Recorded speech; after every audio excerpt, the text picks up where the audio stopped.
Hello and welcome to the Leverage Podcast. I'm your host, Paul Richard, and we have Stephen Greer with us today from Pillar and Post Inspection Services.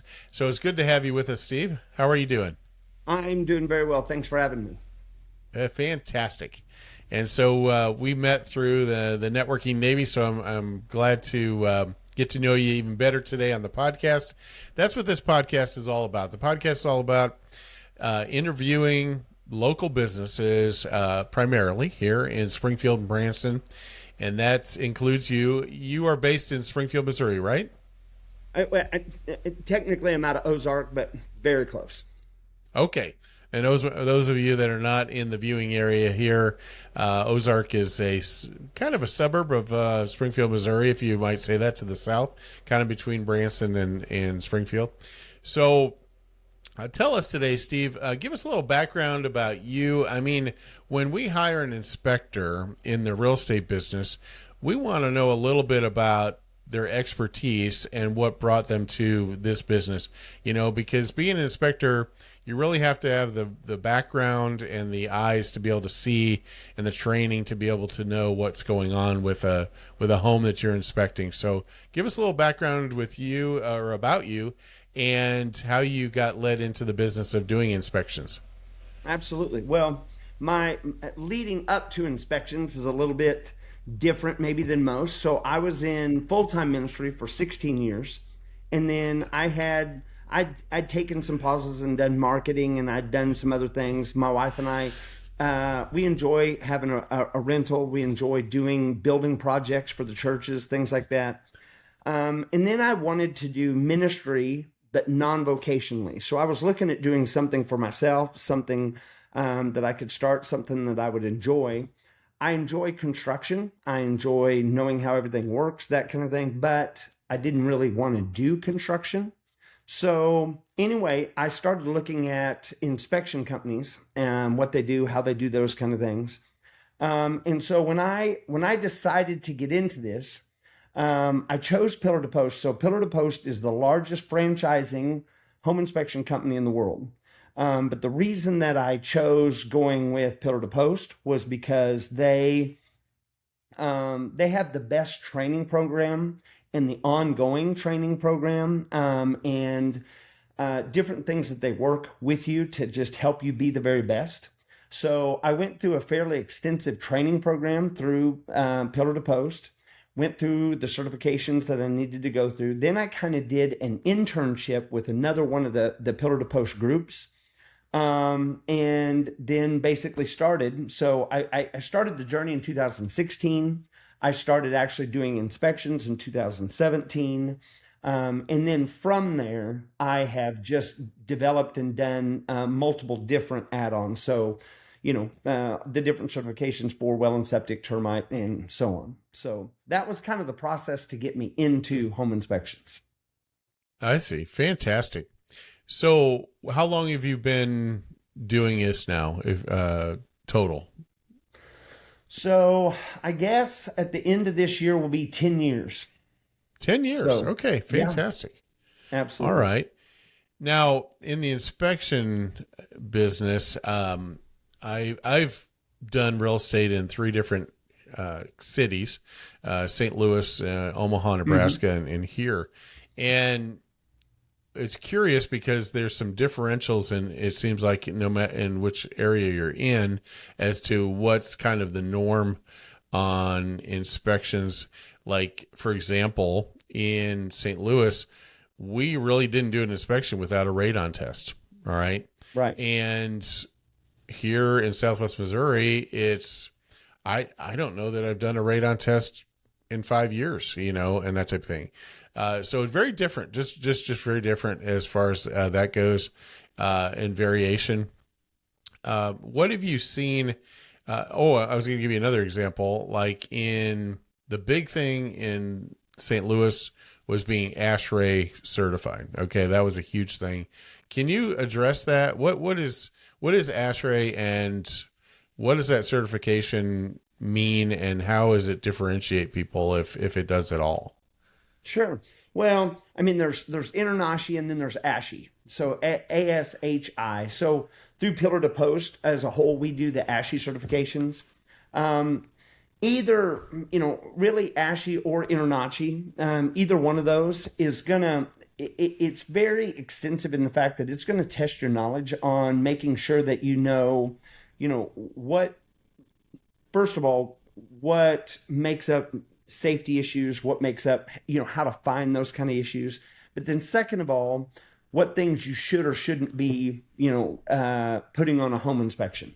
So for example, if I like to build houses a certain way, well, just because I like to build it a certain way doesn't necessarily mean that it should be on an inspection report, because that's just more of my personal preference. So when you go through those certifications, it's going to help. It's going to help you with your knowledge of what things are right and wrong, but then it's also going to help you do a better home inspection. So by being those certifications are going to make a difference whether somebody is or isn't certified that way. Okay, well, that's good. And then as you go along, experience matters a tremendous amount, and that type of thing. So as you've gone through it, and got your experience, what has been probably some of the most unique things you've seen inspecting in our area? Well, I mean, most of the time, the great thing about doing a home inspection, I'm sure it's the same way a little bit in real estate. Most of the time, the house is probably at the cleanest it's ever been, So, I mean, Yeah. that part's good. But we also do inspections, for investors. We do inspections for, people that are buying houses that are really at the worst they've ever been. So when you say what is the most unique thing, I would have to say my favorite story is I did a house where the realtor met me at the house and just kind of prepped me. He said, hey, the husband and wife are both here. The wife is, she's been struggling with certain illnesses. They're not contagious illnesses, but some different things. So, they're going to ask you to do the master bedroom first, and then work your way out. Okay, not a problem. I go in the house and it is, the first thing that hits you is the smell was unreal. But the second thing is then as I go in, the husband meets me and he said, yeah, my wife would appreciate it if you did the master bedroom first. Again, no problem. I go into the master bedroom and it is littered with debris. And the bed is just a pile of food stuff. So, I mean, like there's even like an emptied plate of spaghetti that's just on the bed. So, I mean, I just couldn't believe how bad it was. So anyway, I go around, the light in there doesn't work. So I go around to the window and when I kind of open up the window out of my peripheral vision, something moves, and in the middle of that pile, she was still there. I thought she had left, but she was in the midst, and this pile had just built up around her and she hadn't moved in days. And so anyway, that was probably the most shocking one when I didn't even know the person was there.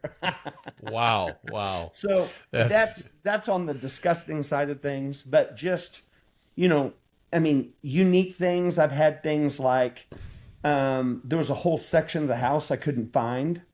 I couldn't find how to get to. And then the owner came and said, oh, I'm sorry, I forgot to show you. And, they had a bookcase, like right out of the movies. You move this one bookcase opens up, and then there's a spiral staircase to their private gym that goes underneath their house or underneath the master bedroom. So those are some fun, unique things I've seen on inspections. Very good. When you're doing inspections, you are really a go-between between the buyer and the seller, and a lot of the transaction really rests on what you found, and even more, it rests upon how it's presented, right? Because deals can blow up and you get thrown out easily by the inspection, right? And so how does Pillar to Post, balance between the buyer and the seller? Because obviously the buyer is paying for the inspection, right? And no home is perfect. There's going to be a grocery list of stuff. I've done new construction inspections that had a list longer than some resales. And so, different workmanship issues, and et cetera. Sure. So give us a little bit of an insider's view of how you handle and how Pillar to Post handles that balance of relationship. What do you guys do? Sure. Well, okay. So I'll start with Pillar to Post. So big picture, Pillar to Post. The software that we use is something that they're making. They continue to change it, make it more interactive. The way we do pictures, we can do 360-degree pictures so people can interact and really, especially those buyers that can't come to the inspection. They can click on there, move their mouse around, and see every square inch of the house. So those are aspects of things that we can help them just engage with aspects of the inspection. And so that's something that Pillar to Post provides for us, which is great. Now, just on a personal level, and this kind of comes more from me being in ministry, one of the talks that I've given both for realtors and then also in churches is, perspective. You can take the exact same thing, look at it through a different lens or at a different angle, and it looks completely different. So obviously our job is not to scare people away or to sell a house, but I do think it is appropriate for us to help people with an appropriate perspective of what it is that they're looking at. So the way I describe it to the guys that have worked for me is, there's the art and the science of it. So the hard thing is or like with a plumber, electrician, a lot of things, what they need to do is they need to come to work and they need to know the science of what it is that they're doing.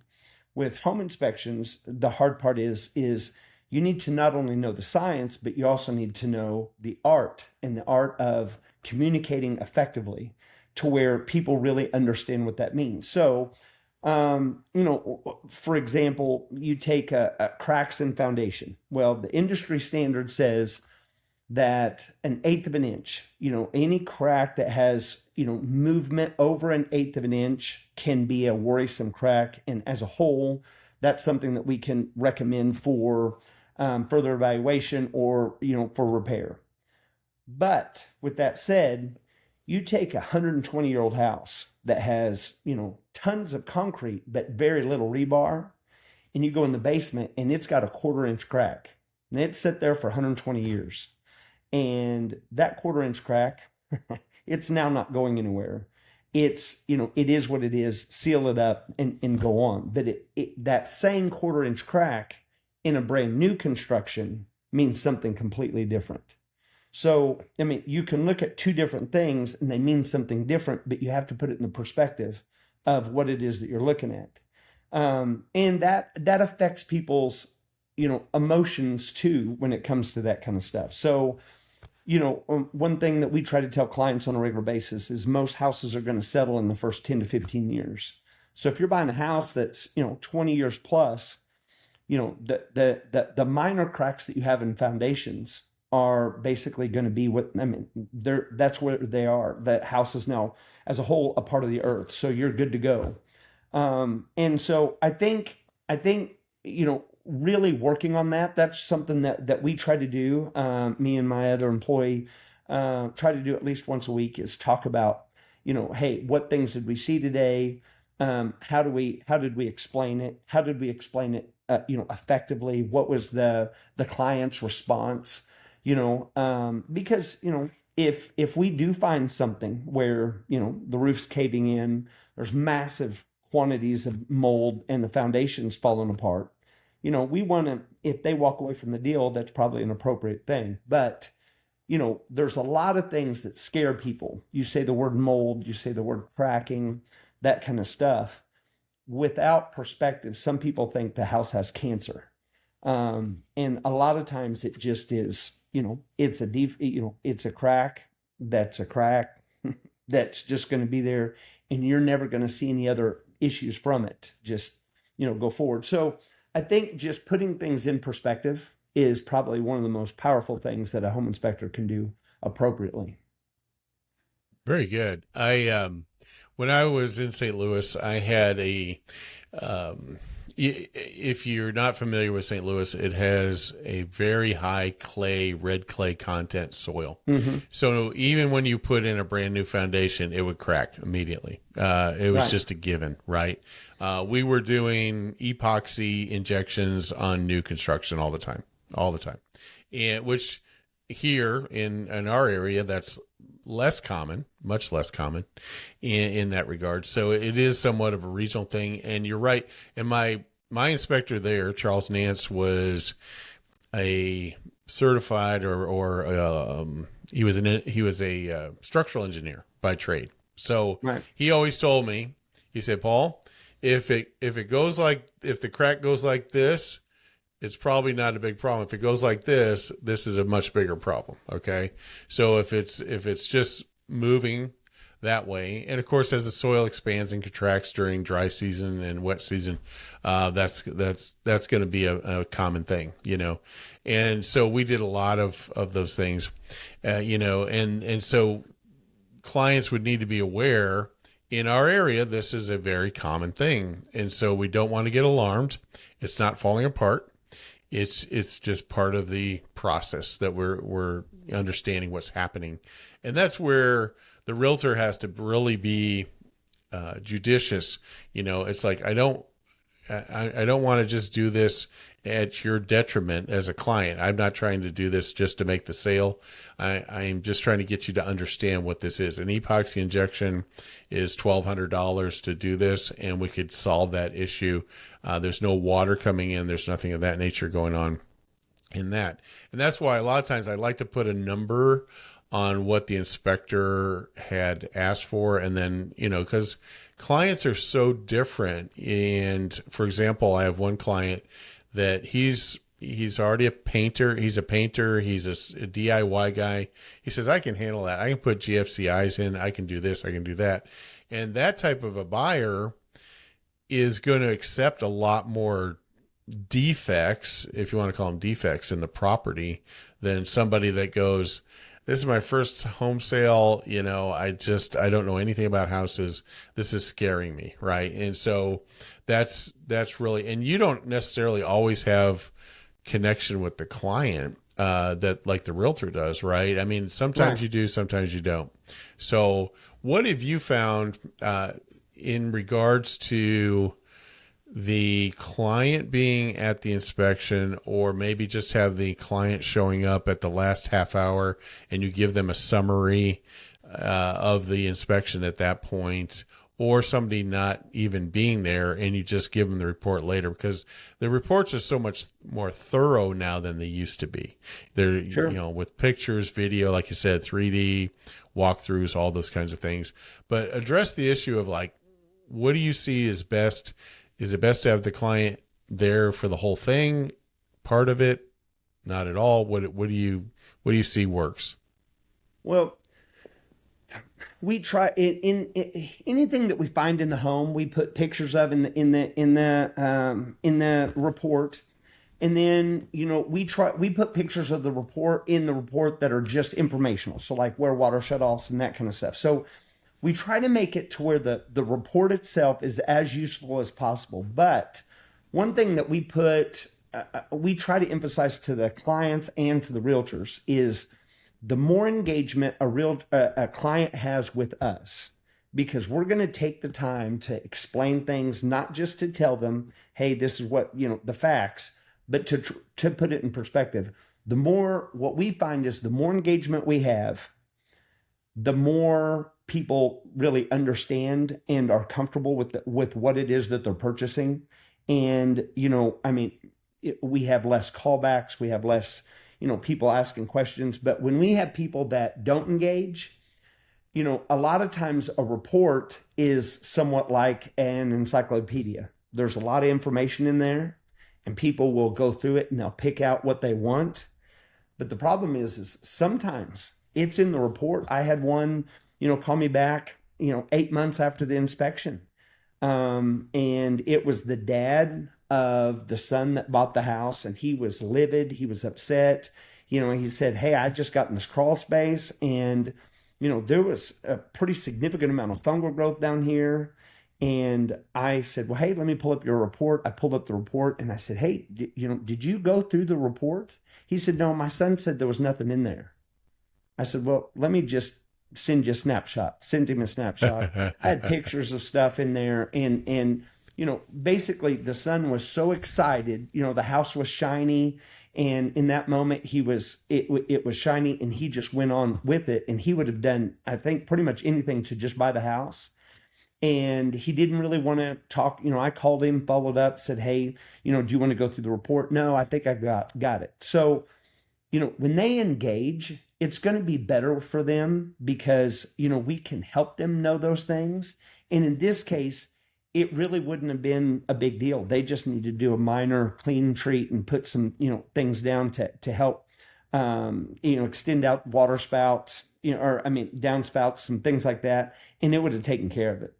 But in this case, it was causing more issues. When you have a crawl space that has that many moisture issues, you're also more than likely going to have termite issues. And in this case, they started having termite runs coming through. So if they would have taken care of it, it would have been an easy fix. To answer your question, I would encourage people, the more engagement they have, we also encourage them, for us, when they hire us, it's for all the way through and after the purchasing process. So even after they purchase the house, if they have questions about maintenance, if they have questions about, hey, what do I do with this thing on the house? We encourage people to call. And the more engagement we have, if we have people come to the inspection and we go through it with them, we never have had an issue with somebody not finding something that they should have found. So anyway, I would just always encourage people to, if they're paying for it, they have to get, their money's worth out of the deal. Very good. Very good. Now, when you write the report up, I'm not familiar with yours exactly. Do you grade the different items like basically red, orange, or red, yellow, and green, or whatever you want to use for that? Mm-hmm. Like things that are really, really safety issues, things that are, would be nice if you had it fixed, but it's, it wouldn't burn the house down kind of thing. And then the things that are just kind of deferred maintenance, etc. No, what we do, we have, everything that we put in the report is going to go in the body of the report, but then we make a summary. And so that summary is going to be those key safety issues, key things that are broken, damaged, that kind of stuff, or things that could cause more damage. Then we go through that with the clients. Part of our hesitancy to kind of doing color-coded type things is because there's an aspect of that no matter how good you are is just subjective. To the guy who knows how to fix something, that's an easy fix. He can fix it. But yet to someone else, that's a great big deal. So what I try to do is educate somebody on, hey, in your summary, these are the key things I want to go through with you. And then what I would then encourage them and then to do with their realtor is to come up with those things that are more important. So things they can't fix, they really want someone else to fix, or things that they can take care of that are just maintenance issues.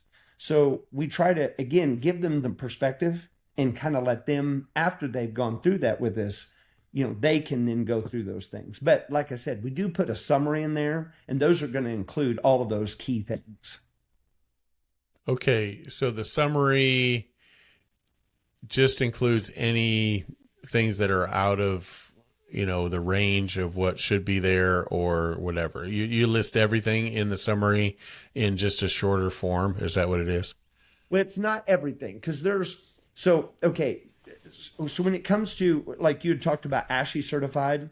So ASHI and InterNACHI, they require certain things to be summarized or to put up front. So anything that is over a $500 repair or anything that is a key safety issue. So if you have a second story deck with no railing, they're going to require that you put that in the summary. So there's the things that they require us to put in the summary, but then there's some things that if the client says, hey, before the inspection, I am concerned about my, the faucets in the house because they just don't seem to be, working that great. Well, they have a faucet where it just wasn't turned up correctly, or you can, it's a pretty easy adjustment. That may be something that I put in the summary just for them so that they can, see that up front. But it's going to be those key things. There'll be other things. So like, for example, if you have some wood trim that has, some peeling paint on it, that's not $500. It's not a safety issue. That may not be in the summary, but it'll be in the body of the report because there's other maintenance things that may be up there. And then we'll also put in things that aren't necessarily recommended, but suggested. Based on some things that we see, here's some things you may consider doing that just help the clients out. Very good. Talk about HVAC. What do you do as far as testing and or not testing HVAC systems? And do you recommend, if possible, to have an HVAC professional come in that time period where you're looking at things to look in deeper detail, or how do you suggest on that? Sure. So the biggest thing that we do with heating and cooling systems, we will check to see, is it heating appropriately? Does it raise the temperature in the house appropriately in a certain amount of time? Then on the cooling side, it's the same thing, but the key there is we're looking at 16 to 22 degrees. So does from where the temperature goes in to where the temperature goes out, does it change? Is it at least 16 to 22 degrees temperature difference? So if it's below that, then we're going to recommend that you have it serviced and or repaired. Because sometimes, for example, on an AC unit, if your filters are all clogged, you can reduce that temperature difference, and it literally, if you clean out your filters, it's going to change some things. But at the same time, sometimes you have an older unit, you have, compressors, condensers that just aren't working up to par anymore, and that system's getting ready to go down. So once we get that temperature difference is not correct, if we see also, because we take apart the air handler and look inside, looking for moisture issues, corrosion issues, that kind of stuff.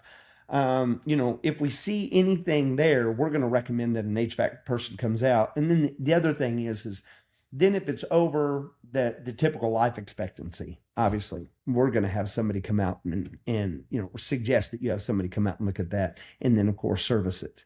But we don't recommend necessarily that you just have somebody come out while we're doing the inspection. Because, especially on new construction, or you have an HVAC system that's 5 years old, all the temperature parameters are correct, everything is working good, then, we always recommend that you have your HVAC system serviced on a regular basis. So that's then what our next step would be on that. Very good. It seems like GFCI comes up on a lot of different inspections there. How do you address that? Because depending on when it was built, it may have not been required at that point. And Sure. How do you address that in your write-up? Well, so again, going back to ASHI, that becomes a safety issue that we are required to list. So we tell people, you have a 1960s house. At that time, that was not a code. That was not a suggestion. That's just, that's the way this house was built. But they recommend now, basically common sense, just if it's within an arm's reach of a water source in the house, it should be GFCI protected, and then garages and exteriors because of their access to moisture. So, it's a fairly easy upgrade, if they want to add in GFCIs just to add that extra safety feature. And then just explaining, really what it does, because it doesn't really affect, how that electricity is coming through or that kind of stuff. But it does affect, if you're going to be around moisture and that kind of stuff. And especially when you have families that have little kids or, that kind of stuff, it's a good safety feature to have. And it's fairly inexpensive. So, as in a lot of the safety issues, a lot of times people can get uptight about it, but it's a cheap fix. So I mean, in the scheme of buying a house, that's fairly inexpensive. So anyway, we just try to talk people through and help them understand what a GFCI does, and how it works, and where they can put them and that kind of thing. Do you recommend and do you provide a reinspection once repairs have been made? We don't do one for free. We do a $75 reinspect, for people. And the other thing is when people will ask me, hey, can you do, will you do this? I will also tell them, there are certain things. If they ask for, the two doors to be replaced, I will tell them, hey, you can have me do that. But I mean, you can also, when you show up, see that the two doors are replaced. But sometimes, obviously, they had a $4,000 service done on their crawl space, and they want to know if that's done correctly. So then, obviously, we would recommend it. But a lot of times, people will have little things. They'll call us and then just snap a picture, send it to us, and say, "Is this appropriate?" And that's free. So anyway, we can do that. That's what we offer, is the $75 reinspect. Oh, okay. Now let's talk about pre-inspections. Do you have a high percentage of people that are listing properties that do pre-inspections, or is it fairly low percentage, would you say? I would say it's fairly low. We're getting more people doing that, and where when realtors will ask me about pre-inspections, my recommendation is when you get into especially those higher end homes, or you have somebody that's really needing to make sure that, when they put this house on the market, that everything goes well. They want to make sure that they don't have a hiccup when it comes to an inspection. So, a lot of times those houses that are over $500,000, or those specific clients that are just really wanting to make sure everything goes really well, and as an added marketing tool, because with ours, when we do those 360-degree pictures, they can post those, and then people can look around the house that way. We will also, if they want, we'll add drone pictures for them, that way, and so it adds that, it makes things just go much smoother. And again, for those higher end homes, it really does make sense financially. So anyway. Sure, sure. Let's talk about the roof for a second. And what generally do you indicate on a roof? And then at what point would you recommend to have a roofing professional come in and do a more detailed check? Well, first of all, one of the comments that we'll make sometimes is that there is evidence of hail noted, but we're not recommending a roofer and we're not recommending somewhere else, because in Missouri, pretty much every roof that's over 3 years old has seen hail to some degree. So you look at those passive roof vents and you've got some very small and just a couple little pings here and there, but on the shingles themselves, everything looks good. We're going to let them know that this roof has seen hail, but hail is, pea-sized hail, and it's not really doing a whole lot. So as soon as we start seeing several pings on the shingles themselves, or we start seeing pretty good degranulation, especially when you look in the gutters and there's a significant amount of granulation that's built up there. A roof that is, it looks a lot older than it really is, then we're going to recommend further evaluation by a roofing professional, because again, our job, and we try to explain this to the clients, is our job is to know a lot about everything, but everything about nothing. I'm not a roofer, and I'm not the electrician, I'm not the plumber, I'm not, but we know a whole lot about those things. So we're going to get you close. But, with the roof, we try to give them an accurate assessment of kind of where this is at. But as soon as it gets close to, especially sometimes it's a damage issue on the roof, and sometimes it's a claimable issue on the roof. So when we start seeing several pings, it's all about how many pings there are per, yard. And then it could be getting close to being a claimable event. So that's where we're going to recommend them getting a roofer to come out. Okay, fantastic. So up front, you mentioned a couple of other professions that you may want to be working cooperatively with you. That would be, and you may do some of these. So talk about termite, well, septic, radon. What else is there that you might cover? Yeah, so we do well and septic inspections, and that's, of course, the well and septic is also going to include water testing. So, as a standard for well, for example, we test for E. coli and coliform, but then we can also test for, leads and nitrates, things like that, depending on what they're wanting to do. We also test for lagoons. We'll inspect those as well. Radon testing, radon in the state of Missouri is 1 in 10 homes in the state of Missouri it has radon over the recommended level. Obviously, St. Louis is higher than us.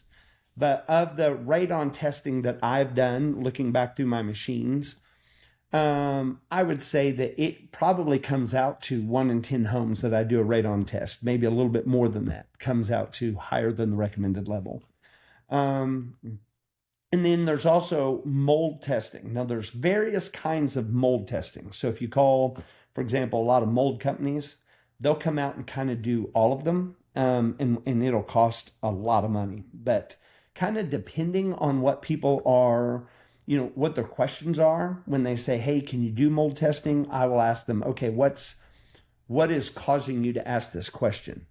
So if they tell me, well, there's a funky smell in the house, then the thing that I'm going to recommend is an air quality test, because we're going to see what's going on. If they see some kind of staining and that kind of stuff, and they're wanting to know what's going on back there, we're going to look more at, we can do a swab test, but then also doing an infrared scan, because we want to know if there's ongoing moisture back there. And so we'll try to customize it to what it is that they're seeing or doing. That way. But then we can also do septic scoping. So you're responsible for your lines that go in the ground from your house to where it connects to the city sewer line. So if you have an older house that has some significant trees in the front yard where that line's going through, you could also have clay tiles going out there, and that line could be crushed, and you're responsible for digging up that whole yard. So we can scope those lines for you and let you know whether or not you've got some broken lines or there's roots in there, and that kind of thing. So I think that about covers everything that we do on those as secondary services. That's awesome. Yeah. And that's, that comes in handy because not only can you do that, you can recognize it because you've had experience with some of those things and understood, that this could be an issue, or at least see some clues that might lead you to think we better do a better investigation of this here. So, all right. Well, Stephen, is there anything that we didn't cover that you'd like to maybe say? No, we have thoroughly enjoyed doing home inspections. We've enjoyed working with realtors. And, when you came from St. Louis, did you ever work with the Chad Bora team up there?